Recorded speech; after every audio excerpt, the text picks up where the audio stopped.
Good morning. I'm Richard Ryan, and I'd like to begin by thanking the conference organizers, the University of Colorado, NIH, and particularly Kevin Masters for inviting me to give this talk today. I'm here to talk about self-determination theory, which is a very broad theory of human motivation and wellness. And it's a theory that's been applied in many different domains. We apply it in organizational settings, in educational settings, in psychotherapy settings, in sports settings, but it's been a particularly well-researched topic within the healthcare area. And in SDT, we explore things like people's lifestyle choices and how they might influence health, how we can deliver health messages that effectively frame goals so that people will be more likely to undertake them. We focus a lot on practitioner wellness and how we healthcare professionals can stay well even during stressful times, even issues like informed consent and how they can affect people's satisfaction with treatment. But I think the main thing that we've studied in this area within SDT is the topic of this conference. It's really sustained adherence, how we can motivate people to maintain change over time. Now, this is a really important problem in the healthcare area, as we know, because, for instance, approximately half of all annual mortality and 70% of all healthcare costs stem from people's behavioral choices. Things like smoking, alcohol use, and obesity are really the focus of so much of our treatment efforts. And we know that people can live longer if they do things like avoid tobacco, if they improve their diet and get better nutrition, if they engage in more physical activity, and they avoid excessive alcohol use. Now, even further, they'd be healthier if they would just do what their health professionals tell them to do. So we can ask, why do people do these things? Well, a lot of that comes back to a simple word, the term motivation. Now, everybody in this audience knows what the term motivation means. It means to be moved into action. But when we think about the classical models of how to motivate people that have come from psychology, they're often things that don't work very well for us today in the healthcare sphere. One model comes from operant theory, which is that if we have control over an organism's environment and we can apply to it the right rewards and punishments, we can get it to do most anything. And another classic model is that if we exert authority, if we tell people what they should do and they believe in our expertise, that they will do what we say. But these kind of classic ways of motivating people, it's not that they're entirely wrong, but they're pretty limited in their real world utility. For one thing, we don't have people trapped in boxes. They have lots of choices. And if they don't like the reward contingencies or the punishments we put on, they just leave our box. Moreover, they have a lot of concurrent reinforcements operating on them that compete with the ones we might offer. Indeed, when people attempt to control behavior through things like incentives or sanctions, these turn out to be pretty ineffective, especially over time. One of the things we know, for instance, that if you try and change people's behavior by offering them financial incentives, they may change, but only while the financial incentives are in effect. And once those get lifted, so does the motivation lift and people's behavior deteriorates, as shown in work, for instance, by Moeller et al., who looked at a reward program for decreasing obesity. It's also been evident in recent attempts to get people to be vaccinated. For instance, we see in the news how attempts at offering lotteries or financial incentives to get vaccinated actually slow the rate of vaccination adoption in states where that's been done. Just again, showing the potential backfiring effect of attempting to externally control people's behavior. And this is why in the field of motivation, really for the past couple of decades, there's been what we call a Copernican turn in the way that we think about the problems of motivation. We're not focused so much anymore on how we can control people from the outside using rewards and punishments, but rather we're focused on why people choose the things that they do and how can we facilitate their volitional and willing engagement in things that would be good for them. Again, motivation just means to be moved to act, but we can be moved to act by all kinds of things, sometimes really low quality forces like people haranguing us in the environment, or again, the carrot and stick approach. But we can also be moved by very high quality motives like really caring about what we're doing or really valuing what's up. And so the focus within self-determination theory has been, how can we promote these volitional and willing behaviors? And there are really two types of them that we're focused on. One is intrinsic motivation, how we can get people to be interested in what they're doing and find enjoyment in the process of behavior change. And secondly, internalize motivation, how we can help people come to value a new behavior that may not be enjoyable, but might be good for them over time so that they can wholeheartedly engage in it. There are multiple ways to support these types of volitional behavior, but there's also a lot of ways to unwittingly undermine them. And so in SDT, we're really focused on this continuum that goes from lower quality motivation to higher quality motivation. And I just want to spend a minute going over some of the way stations along that continuum. First is this idea of external regulation, which I've already mentioned here. And this is when people's motivation for behaving is based in externally controlled rewards or punishments. Again, these can be really powerful agents of behavior change. If we have a big enough reward, we can get people to do a lot of things. But the problem is, again, when the reward goes away, so does the behavior. So people can be compliant, but that doesn't necessarily lead to long-term change. And also we see when we try and control people using rewards and punishments, we can evoke a lot of reactance and defiance, which actually undermines our long-term treatment goals. Another form of motivation we look at is called introjection. And this is when you might be motivated because your self-esteem is on the line. You want the approval from others to make certain changes, or you want to avoid shame or disapproval. You might, for instance, focus on weight change because you want to get more praise and accolades from others, or because you want to avoid the disapproval of your doctor. These motives can be strong, but they tend to be unstable. And when people are low on energy, they tend to particularly fold in these kinds of goals. What we have found is that introjected motivation, again, while it can be activating, doesn't seem to last over time. Still, another way we can be motivated is because we identify with the goal that we're pursuing. And that's because we understand its importance or consciously value the activity itself. And so when we have this kind of self-endorsement of goals, this in SDT is expected to lead to more sustainable behavior change over time, as does intrinsic motivation when we do something out of interest and enjoyment. This too is a very autonomous form of motivation. And when we can find behavior change areas where we can have some intrinsic motivation, this can contribute to success. So in general, in SDT, we're trying to enhance people's quality of motivation for behavior change by moving them away from external and introjected, these controlling forms of regulation, up into more autonomous forms of regulation like identified, integrated, and intrinsic regulation.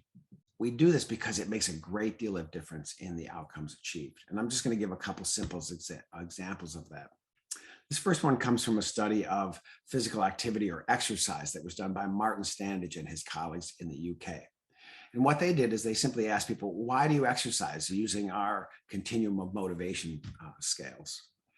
And then in order to see whether people actually exercised, they gave them an act-to-heart device to wear for a week's time. And they used it to measure moderate bouts of exercise that would qualify for AHA guidelines for actually engaging in physical activity. But they found people who endorsed external regulation reasons for exercise, things like, my doctor told me to, or my spouse pressures me, that was negatively related to actually exercising over the next week. And introjected regulations were, as we would expect, unreliably related to exercise outcomes. They promoted a little exercise, but not significantly so. It was really identified in intrinsic motivations that powered exercise. When you had these kind of autonomous motivations, that reliably predicted whether people truly exercised or not over the next week. To take another simple example, let's consider prescription medications. We know, for instance, that most of the time when practitioners prescribe a medication for treatment, people don't take it as prescribed. In fact, less than 50% of the time do people accurately take their medications. So this is a big problem in terms of healthcare costs and healthcare outcomes. Trying to understand medication adherence, Williams et al. Engaged in a study with a group of patients who had a chronic illness, the treatment for which was an oral medication that could be taken once or twice a day. These patients rated the autonomy, supportiveness, or controlling style of the physicians who prescribed the medication, and then also their motivation for taking the medication using the whole continuum of autonomy, which we've just looked at. Now, to find out whether people were compliant or adherent or not, the researchers did a couple of things. 2 days into the regimen, they called the patient and said, well, we just wanted to double check how many pills that you received in the prescription. The patients counted the pills, and that was matched with how many pills should be there if they were accurately following the regimen. They did the same thing again, a pill count at 14 days into the regimen, and they also collected a self-report of adherence.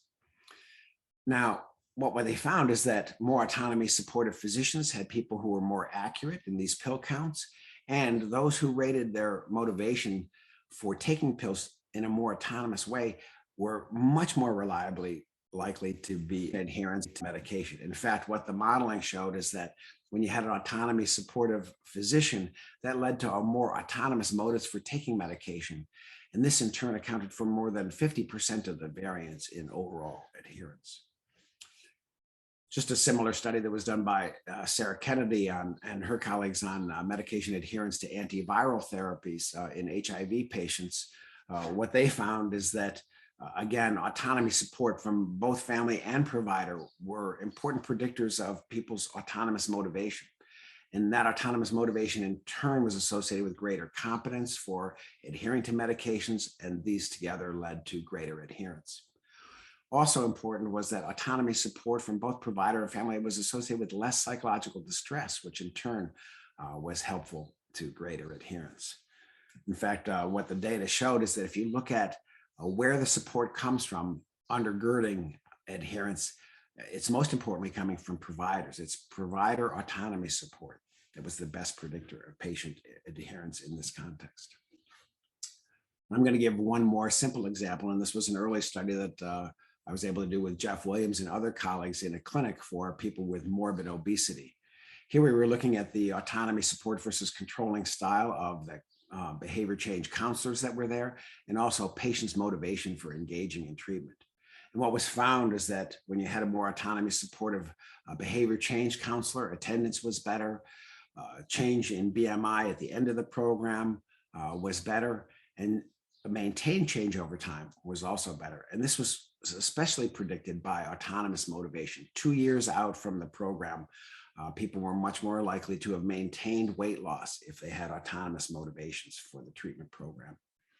So in general, we find that the more autonomous people are in engaging in behavior change, the more likely they're going to be to sustain the behavior over time. They also show greater commitment to health-related goals and in general, better health outcomes, as well as greater satisfaction with their providers. And these are effects that hold up across age ranges and across cultures. They seem to be universally important. So the question is for both practitioners and intervention programs, what is it that we can do to facilitate internalization, more autonomous motivation, and therefore the sustained change that comes with them? Well, first and foremost, SDT argues that we need to support autonomy, because if people are going to make maintained changes over time, they need to feel ownership over their behavior and come to really value that change. To support autonomy, we begin always by trying to understand the other person's perspective. We could say we empathize with them or take the internal frame of reference of the other. In doing so, we're trying to understand the world from their viewpoint, these goals from their viewpoint, these obstacles from their viewpoint, because it's in understanding where they're coming from that we're going to be able to most help and guide them to make successful change. Wherever we can, we're seeking the patient's input and ideas about change and trying to incorporate them into the treatment program. And we offer as many choices as we can so that the person can find the best fit of a way to make changes. Those choices have to be meaningful, not trivial choices, but choices that really make a difference in terms of how they might engage the program. When patients come up against obstacles or they start to show resistances to change, rather than meeting that with criticism or further pressure, we meet it with empathy and care, because we want to understand what those resistances are so that we can help overcome them. And we try and minimize the use of controlling language or the use of controlling rewards, because as we've already seen, these can backfire and lead to lower ownership of behavior change. And finally, and this is really important, whenever we're trying to support behavior change, we need to provide a really meaningful rationale so people really understand why they're doing what they're doing.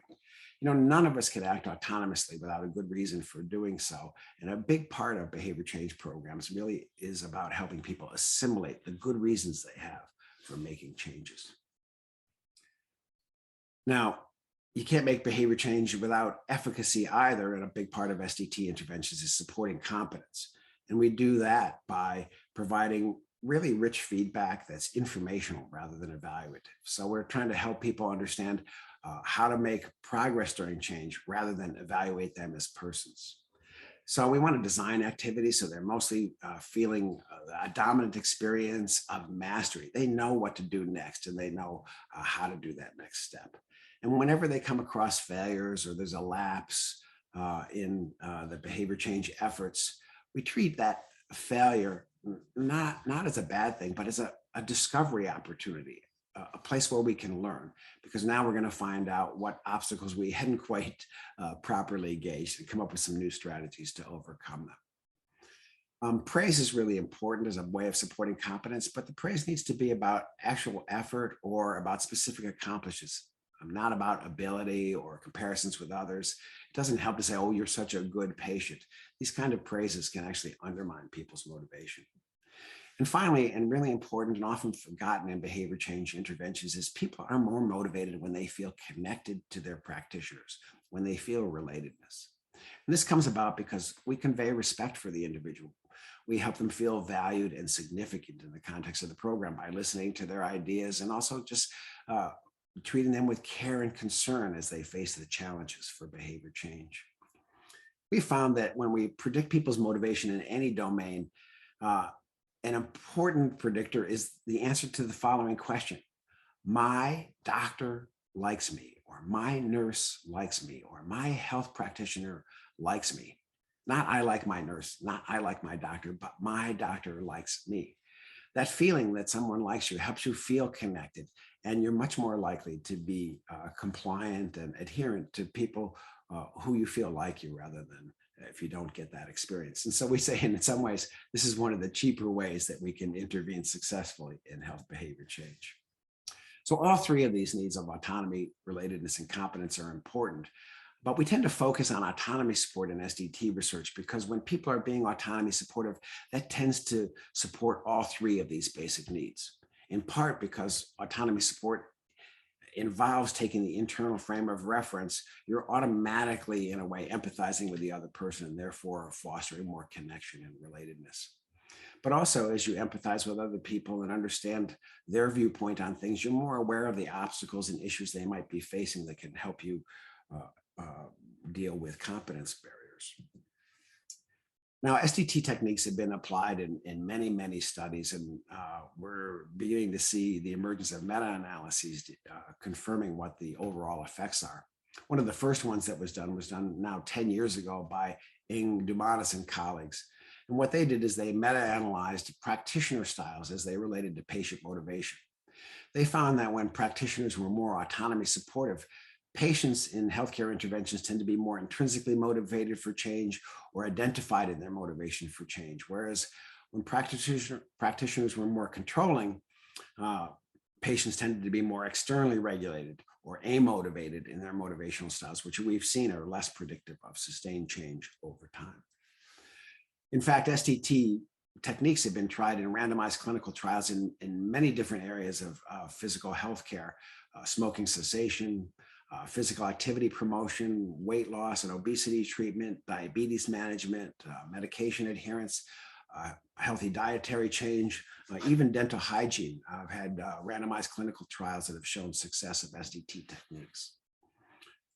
This has been in some ways supported by a recent meta-analysis that was led by Nikos Dumanis, where they looked at SDT-informed intervention studies across the health domain, and they identified 73 such studies. And what their meta-analysis showed is that the application of these SDT techniques indeed produced significant change in patients' needs support. Patients felt more competence, more autonomy, and more relatedness in SDT intervention groups. They also showed more autonomous motivation for change, and results further showed that SDT theory-informed intervention studies produced better health behaviors at the end of interventions and at follow-up. So this meta-analysis showed some support for the SDT model, as did another recent meta-analysis by Sheeran and colleagues, where they were looking specifically at a meta-analysis of randomized controlled trials that have been done within SDT in the health domain. And here there were 65 such tests that they looked at. And across all of these studies, they found a moderate size effect of SDT interventions in the randomized control settings. And breaking that down, they found significant effects in areas such as sedentary behavior, dietary change, smoking cessation, screen time, dental care, and other areas of importance in healthcare.